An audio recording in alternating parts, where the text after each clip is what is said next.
Morning, it's the 24th, Saturday. It's only about 7:10 and the big yellow guy's just starting to rear his head. And yeah, days are getting longer and it's very welcome with me and all, because it's been a horrible long winter, hasn't it? You know, we just need a bit of spring. Got some beet to clean, some cattle work. There's a couple of fellas coming to drop stuff off. Oh, I ring the fellow about an engine. It's a Perkins phaser. We bought it in a sale the other day, and anyway, I've got a mate who deals in engines. He's got about half a dozen here. He wants to get them gathered up, but that'll end up in Iraq. He sends bloody engines all over the world, does this lad, and one of his main ports, or places where he sends them to, is Iraq, and he goes himself and he gets armed security to go around these places to sell his engines. And yeah, a real adventurous bloke it is. And to be fair, when we were at school, lad couldn't read and write, so, and don't rule out anybody who academically up there, you know what I mean, because there's a lot of, I think there's a lot of dyslexic kids gone on to good things. I think I'm a bit dyslexic, to be honest, but not that I've gone on to out brilliant, but you know, yeah, I think in our day, like I'm 50-year-old, if I had our day, you were classed as a bit thick, you know, put him in corner at class, give him some crayons or something. But, you know, some of them, my mates who I went to school with, they weren't really academically up there, have done bloody wonderful things. So it's not all about going to university and all that. In fact, I think half of them go to university for a free extra ride in education and come out and end up doing it now anyway. Fat Cattle were down on Monday. There is, I think he's marking another 3 or 4 for this Monday, but last Monday's trade was down about 15 pence a kilo, so yeah, we don't want them to slip back much more, but they have been they have been a hell of a trade. So, and to be honest, the work maybe as good cattle as the previous week, so, but right, go out pigs.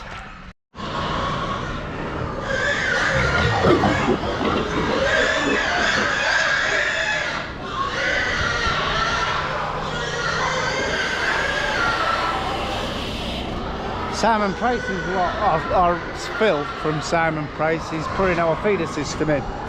So yeah, I'll get some feed orders from the bin because I reckon they'll have it finished for today. I'm quite pleased. Going smoothly. Just having a ride about. We've just seen our neighbour on putting a bit of Fert on. You get itchy feet, don't you? And I think we're going to have a go. And I've walked across some wheats there and they seem quite dry underfoot. Well, not dry underfoot, but not as soft as I thought they'd be. And there's some barley here what's starting to look a little bit hungry. So I think it's time that we start getting a bit on. That's going to be March, won't it? Some wheat here, yeah, that's a bit poor in places, but I think it's worth giving a good slug of nitrogen. I just want to walk down this field because there's some terrible wet patches in it, and I don't want him to get stuck. We'll just wander down here and have a look. Definitely our barleys have lost a lot of colour in this last fortnight because they seem to be getting out of a bit of muck what's underneath and romping away. But yeah, like tillers it's sort of dropping a few tillers, so I think it definitely wants a kick with some nitrogen. But a little bit tender underfoot down this side. You can see it's a lot yellower down this side, and because it's a lot wetter, but it won't harm a bit of growth really. God, dog's after a bloody hair again, look. But it's wet next door though. Oh, Christ. this narrow field's destined for spring barley, but Christ, looking at it, it's going to be a fortnight of real good drying weather before you'd even attempt doing anything with it. Yeah, it's very sad. Next door, same. It's got a lot of water stood. I think less next door, because that's been sort of no-tilled for a few years, and it seems to have, or direct drilled, and it seems to have let the water through. But this is just sad and, you know, like slimy on top, and it's going to really take a lot of drying out.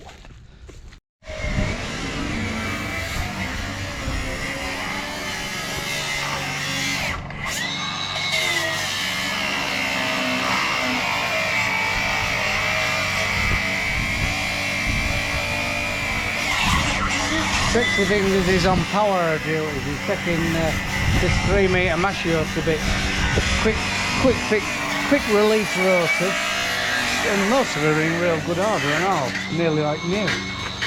So yeah, there'll be a bit of salvage on this hard last. We've got a fellow put gearbox, and the rest of it, oh, he's just taking this bit of steel off here, because it's hell of a great steel, is that real thick wall for any projects we've got going. And yeah, rest of it'll drop in scrap. We're having a workshop day, but Phil has gone spreading Fert, so it'll be interesting to see how it goes, because it is still fairly tender. I've searched all of its spot. Yep, phone's ringing again. I searched Evan's Eye for guards for this old girl, couldn't find them, so I've decided to have a go at fabricating my own. And I've made a rough frame, so this frame up front on that corner, that's one piece, and then this bit what goes down the side is another piece.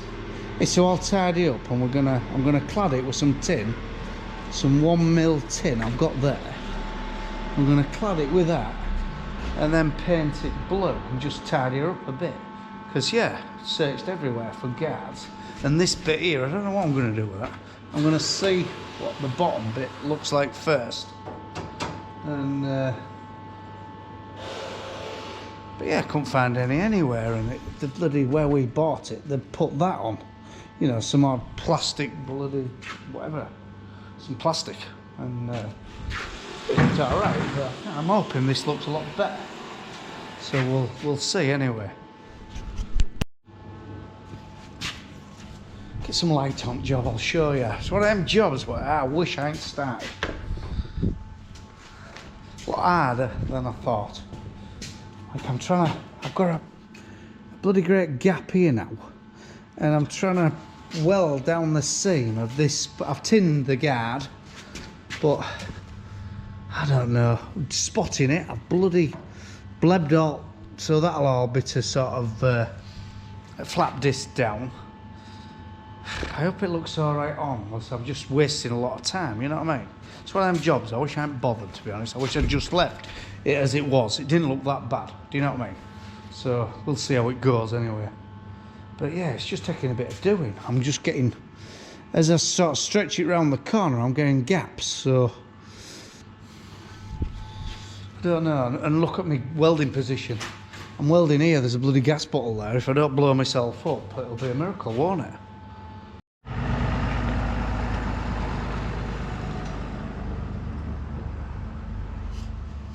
Wheels look a bit clattered up though, so it's wetter than we think.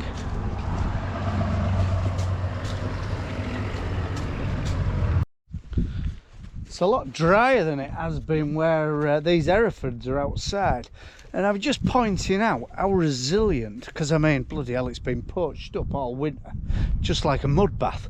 Bit of dry ground where they can go in there, and a little bit of dry ground where their water tank is. But apart from that, it's just been a mud bath.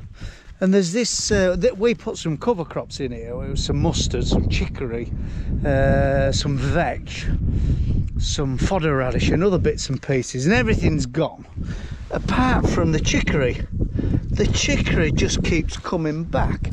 I mean, some of it has been damaged by foot traffic by these. They've puddled it in.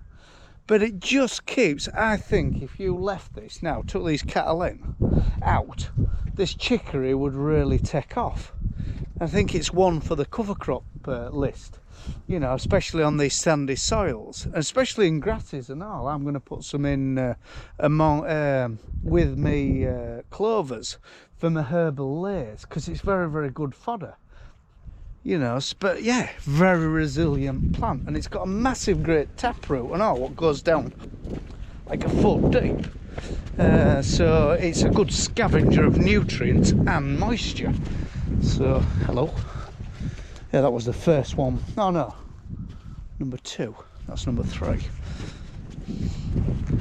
don't know which one's number 2, but anyway, that one was the first one carving. But they're starting to do very, very well. Starting to put a bit of beef on, like, you know, they're plain, some of them are a bit plain, but they are starting to put a bit of beef on. But yeah, and all they're going is fodder beet and some very rough hay. We're just growing them, really. We are trying to fatten them, but they are getting quite fat, look. Yeah, that one stands lovely, look.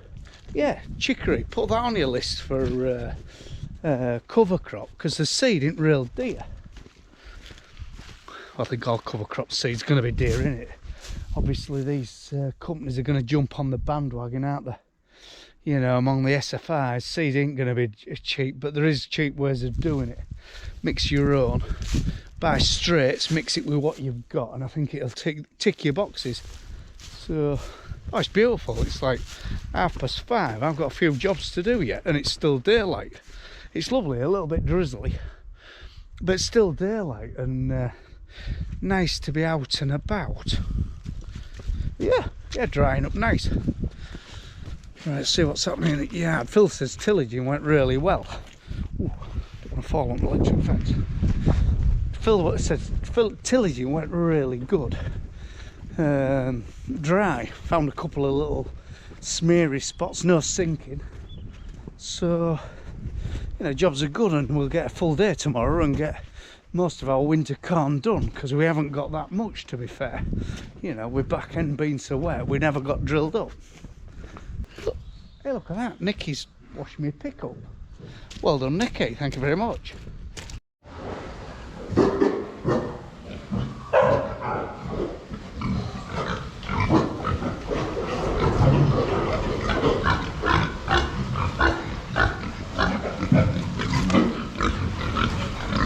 Been a long time coming, but we've got 2 feeder systems now. Buggering about with buckets, being right backwards going on, but it's worked. And yeah, 2 new systems, one on this side, one on this side. So I just want to say thank you very much to Phil from Prices for putting it in. Yeah, he worked on his own today. We gave him hand back, but yeah, he's on his own. A bit of a chew for him. So yeah, thanks very much, Phil. Yeah, we'll get some lids made like we did on other side, and so stop starlings feeding out at tops of them. But the bloody pigs are doing marvellous in here, though. Absolutely marvellous. They've been the fastest growing pigs we've ever had. You know, they've really done well. Not a lot of ailments, a little bit of pneumonia in your yard, but yeah, fantastic. Really spoilt me with the last batch we're doing for jumping ship, rightly or wrongly, but left on good terms, so we can go back.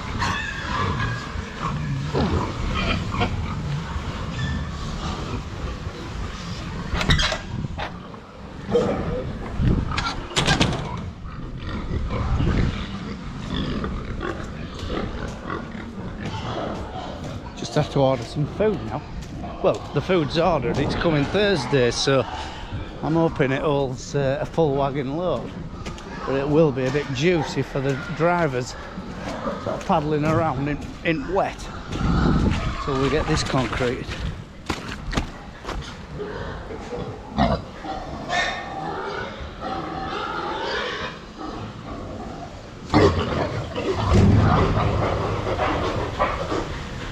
Bit excitable. Right, if you like this chap, Rufford Farm in East Yorkshire. Not much happening at the moment. Waiting for land to dry. But anyway, bye for now.